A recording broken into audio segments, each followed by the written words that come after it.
Yesterday, I released Eroktic Speed Demon pre-release build, and this build is highly versatile. You can craft really good items inside of the raid that is gonna be really good on the end game. It has faster regeneration while crouched, and also the whole build is structured to have lose 5 skill points, so you can use those 5 skill points or in even more stamina regeneration. Or you can use the last 5 skill points into the carry weight, or you can use 5 last skill points into the sprint dodge roll further. I did updated the build and I placed this into the description down below. And honestly, the build that I uploaded yesterday is way safer, because we do not know how powerful the nodes are. We do not know what will be the meta, right? I also want to point out that the core of the build is literally the same, just slightly different variation, and it deserves the separate video. So if you did watch my Speed Demon build, you can skip this video here. The first 3 skills, we're gonna go into the in-round crafting. You must and you wanna have crafting as soon as possible, because in a lot of situations you're gonna end up without bandages, without the shield recharges. This is extremely efficient and flexible node. No matter if you're running 1 stack of heals, 1 stack of shield recharges, this is gonna come in handy. If you're running free loadouts, this is extremely handy. So this is a no-brainer. After that, we are maxing out our stamina pool, because the more stamina you have, more actions you can do. And every single thing that you're doing in the game, from melee to rolling to climbing, everything consumes stamina. So this is a must. After that, we are gonna reduce the stamina cost on moving around, so you are even more efficient with your stamina pool. After that, we are gonna travel to the proficient prior and we are gonna max it out as soon as possible, because breaching is the loudest and the most dangerous thing in the game, because it is loud and you are standing still. You're stationary and vulnerable for easy kill. After that, we are gonna go 4 points in slip and slide.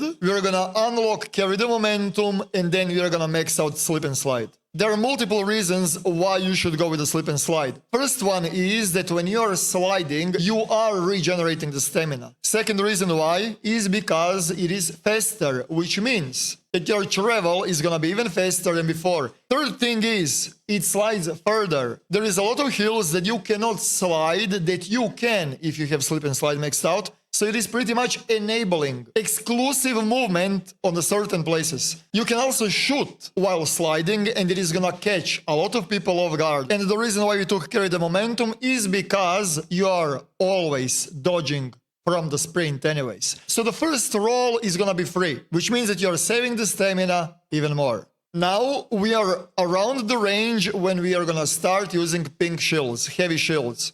And heavy shields are having 15% reduced movement speed, and you do not wanna be that slow. So, as soon as you start using heavy shields, you wanna max out used to the weight. I'm gonna max it out right now, but as I said, if you're at this point still using blue shields, hold with those points here and max it out when you start using pink shields.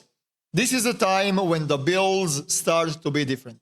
We are gonna go into the heroic clip and we are gonna mix it out. If you did play the Division 1, if you did play the Division 2, if you played any game that is third person that does have the roll mechanic, you would know how extremely effective this node is. First off, you can roll into the cover way quicker. Second off, when you're hard pushing the enemies, sometimes you will not be able to slide and hard push them. But you're gonna have to roll, and Heroic Clip is pretty much exactly the same kind of a Neo from Matrix bullet dodging skill, just like slip and slide. If you're rolling further than the rest, you're gonna again catch people off guard, and you're gonna close the gap in between you and the enemy way easier, right?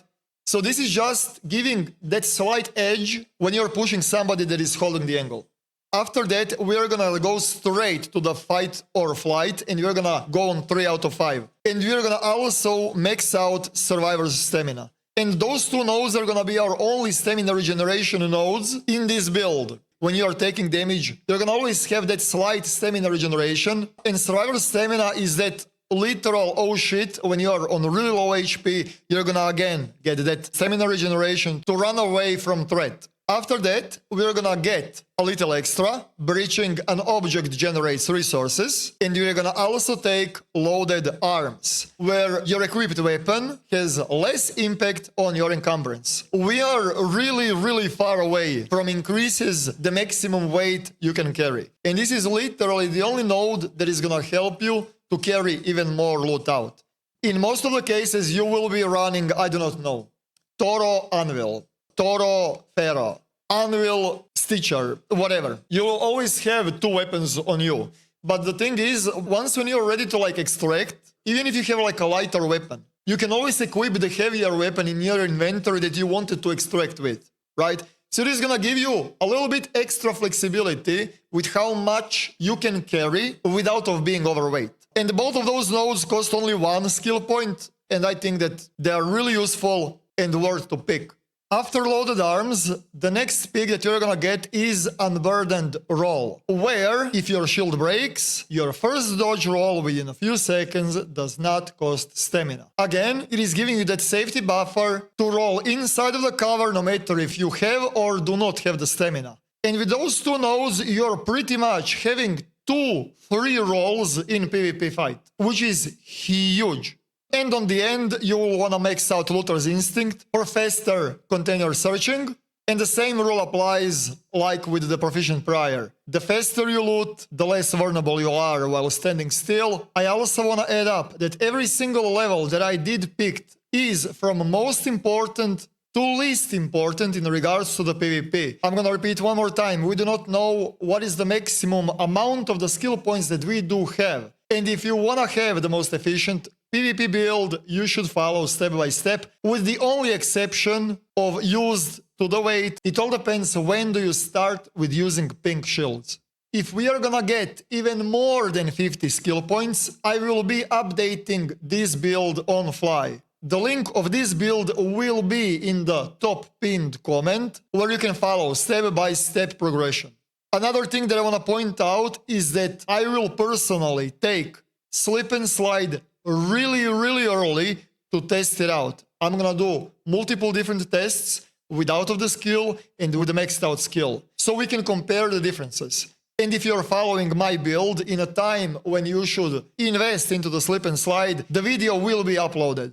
So I'm gonna have a little bit harder start, just to show you the differences if you wanna go with the Slip and Slide or not, to save those extra 5 points. So yeah, that's pretty much it. If you haven't watched the previous video, I would strongly encourage you to do so, because there is a lot of important information in regards to my builds and my decision making of certain nodes, why did I took them and why did I not took them. Thank you guys for watching and see you next time. Eroktic out.